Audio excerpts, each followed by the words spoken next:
Yan guys, ang hirap makarecover ng construction band dito sa Philinvest. Ang layo pa. Ang layo pa, pupunta ka pa dyan. Oh.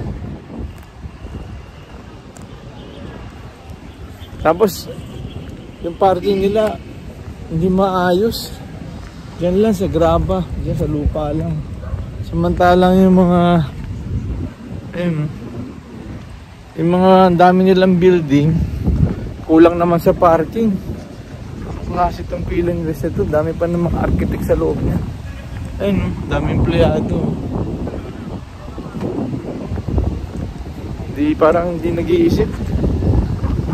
Walang mga kaplano-plano sa utak ng mga taga dito. Philinvest. Dapat siya maraming parking. Puro bakanting lote, puro hindi nila minamaximize. Tapos lalakarin mo. Ano kami guys homeowner kami. Homeowner kami ng Philinvest. Kaya nagpagawa kami ng bahay. Ang construction bond mahal. 200,000. Tapos yung nabuo na yung bahay, after more than 3 years, almost 4 years na, saka lang namin mare-refund yung construction bond namin. Pahirapan pa. Pahirapan. Katakot-takot na follow up. Pabaya sila, mga tamad kasi yung mga nandyan. Yung admin dun sa amin sa subdivision namin. Tamad. Kaya kita mo, bukod sa tamad, ano sila, papahirapan ka talaga. Yan ang style ng Philinvest guys.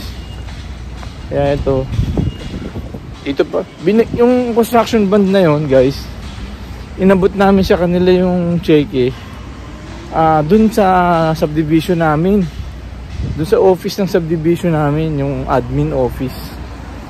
Tapos pagkatapos nung re-recover na namin yung construction bond, hindi na dun sa office na yon, kasi nga pabayaan nga itong Philinvest.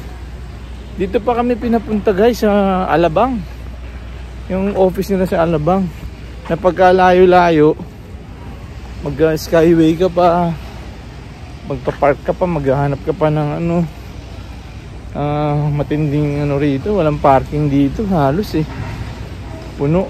Tapos traffic pa, papahirapan ka pa. Imbis na doon na lang sa admin office na lang ng subdivision namin, hindi pa doon ibibigay yung construction bond. Dito pa sa pagkalayo-layo. Sama talaga ng Philinvest guys. Diyan lang sila magaling Diyan sa benta-benta.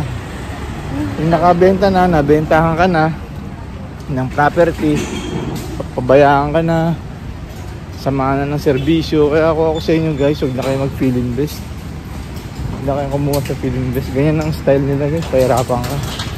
So okay pa sa Ayala. Philinvest yan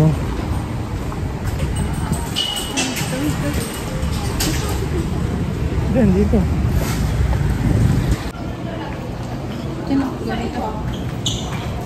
Ito na kami guys sa Vector 1.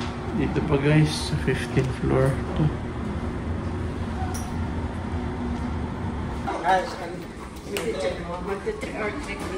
Ay! Sino ba may sa dua? Sa dua, sa buwa. Sa-transfer mo.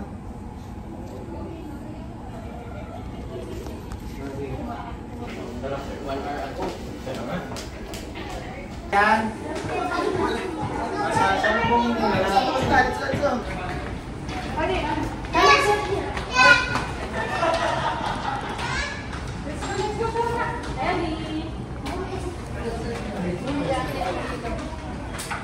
Yung construction bond namin bawas ng 20,000 pa.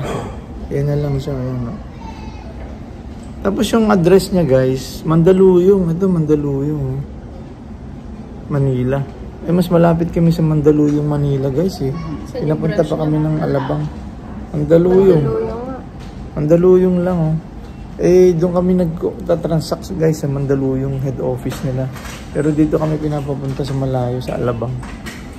Loko-loko talaga itong mga Filinvest na to talaga. Tapos bawas na. Yung processing fee raw nila is 20,000 daw. 20,000. So yung 180,000 namin, bawas na ng 20,000. Tapos inabot pa ng 4 years. Yung ano, yung bago ma-release. Mga lad. Kaya nakakasama rito sa Filinvest.